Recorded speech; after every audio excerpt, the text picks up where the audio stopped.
Namalengke ako ng pang-isang linggong ulam namin at eto nga't kakauwi lang namin. Bago nga kami gumayak, ito at nag-asikaso muna ako dito sa bahay. Welcome po sa aming munting kusina. O diba para lang tayo nagbubukas ng tindahan? Bago kami matulog kagabi, ito at naglista na ako ng mga lulutuin namin at kung ano yung mga kailangan namin bilhin. Inayos ko na din itong mga nilabhan namin kagabi. Nakasanayan na nga namin na sa gabi naglalaba dahil bukod sa malakas ang tubig kapag kagabi, hindi rin nakakapagod kasi wala ng init. Pagka-uwi nga namin, ito at dumiretso na ako ng kusina. Medyo magtatanghali na nga ito mga mare dahil meron pa kami inasikaso bago mamalengke. May nakita nga akong laruan naman nung kanina kaya naman eto at napabili tayo. Ibibigay ko nga ito kay Donnie at tignan natin kung matutuwa ang bata. Naalala ko kasi ganito rin yung mga laruan namin dati. Eto nga at inumpisahan ko ng ayusin itong mga pinamili namin. Tatlo nga pala kaming kakain dito at kung tatanungin nyo ako kung nakamagkano ba ako, ay hindi ko na po maalala, Your Honor.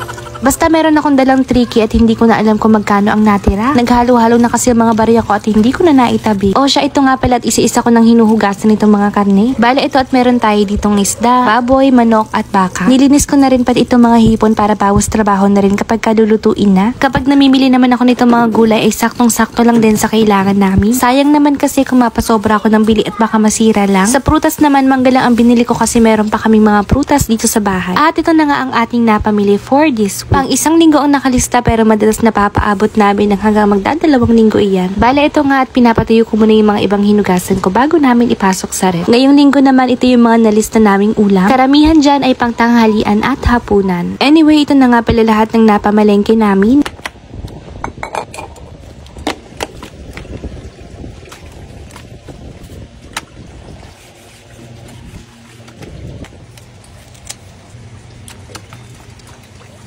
Ito namang sa chicken breast, hinihiwalay ko itong mga balat kasi gagawin kong chicken oil. Tinatanggalan ko din ng mga buto kasi ipang sasahog ko sa sopas at lugaw. Ito kasi pinakalaman ay gagawin kong chicken nuggets para kay Donnie. Karamihan nga dito ay pa-plastic ko na lang kasi yung mga container ko ay may mga laman na ulam. Dito naman sa giniling bumili ako ng 1 kilo at hinahati ko siya sa iba-ibang ulam. Meron ditong pang meatballs na isasahog sa miswa, pang Shanghai at longganisa. Ang daddy na nga ang maglalagay sa ref kaya naman ito at nilagay ko na lang muna sa may mini counter namin. Ito naman yung lagayan namin ng mga sibuyas, bawang at luya. Kung bet nyo nga niyan, ilalagay ko na lang yung link sa comment section. Hindi nga matako sa space yan kasi ganyan, pwede mo siyang isabit. Next naman na aayusin natin ay itong mga gulay. Ganito nga ang ginagawa ko para mapaabot ng 1 linggo na fresh ang gulay namin. Bago ko i-cling wrap, naglalagay ako ng papel o kaya naman paper towel. Yan kasi ang nag-absorb ng moist para hindi agad masira ang mga gulay. Naman kangkong ay lulutuin ko na rin mamaya dahil isasahog ko sa ulam namin. Kung wala naman kayong cling wrap ay pwede rin naman sa mga malinis na paper bag. Eto nga at medyo tinamad na ako kaya yung iba ay sa paper bag na lang. Sa carrots naman, pwede nyo siyang ilagay sa container na may tubig. Itong nasa container nga ay magdadalawang linggo na sa amin pero tignan nyo napakalutong pa rin. Bale, ang ginagawa ko naman dyan, pinapalitan ko ng tubig every 3 days. Pagkatapos ko nga mag-ayos ito at diretso luto na ako ng pananghalian namin. Magsisigang nga pala ako ng hipon at hanggang hapunan na to para isang lutuan na lang. Kapag nagsisigang nga kami, gustong-gusto ko yung ganito na napakaraming kangkong. Paborito ko kasi ito lalo na kapag ka na i-partner sa sinigang.